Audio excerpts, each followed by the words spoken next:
Sex er en utrolig følsom og kompliceret ting, som nemt kan gå i hårdknude for mange mennesker. I starten er det sprudlende, det er lidenskabeligt og vildt, men efterhånden så bliver det nærmest hverdag, det bliver det samme trummerum, en ting, som nærmest bare skal overstås. Det er sørgeligt for begge parter, der bliver kede af den lidt kedelige ting, men der er råd for det. Vi har nemlig i dag endnu en gang inviteret samlivsfamilieeksperten og fantasiens mester, Sidney Kreutzfeldt, i studiet. Velkommen til, Sidney. Tak skal du have, Kasper. Allerførst vil jeg godt lige slå fast, at fantasien er sexlivets vigtigste drivkraft. Fantasien er jo som en frugt, man plukker en frugt, der slår frugten ud, og ud springer et forunderligt eventyr.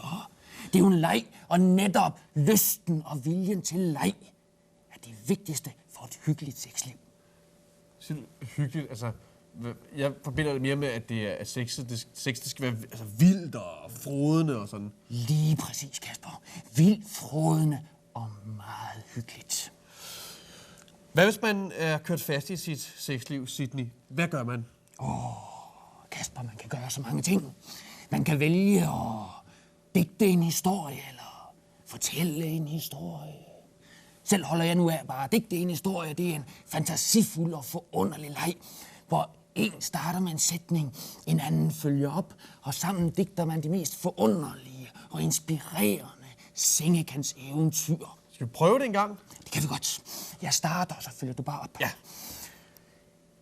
En mand kommer ind i soveværelset og trækker bukserne ned og kigger på klunkerne. Og så går døren op, og ind kommer en pragtfuld blondine, som langsomt vinker til ham over i sengen og siger,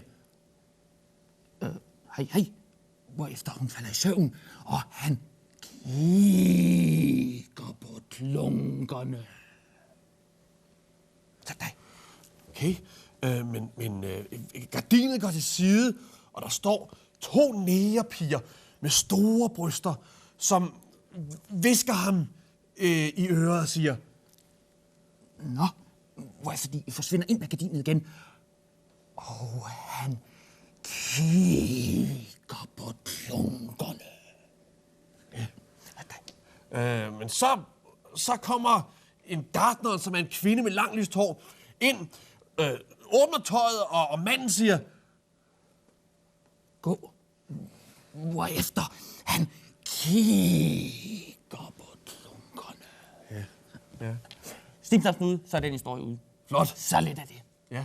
Det er fantasien, der spiller. Det er fantasien, der leger. Man kan også vælge et andet sted i stedet for et soveværelse. Det kan fx være en sauna. Ja, hvor der er måske 150 thaipiger inde.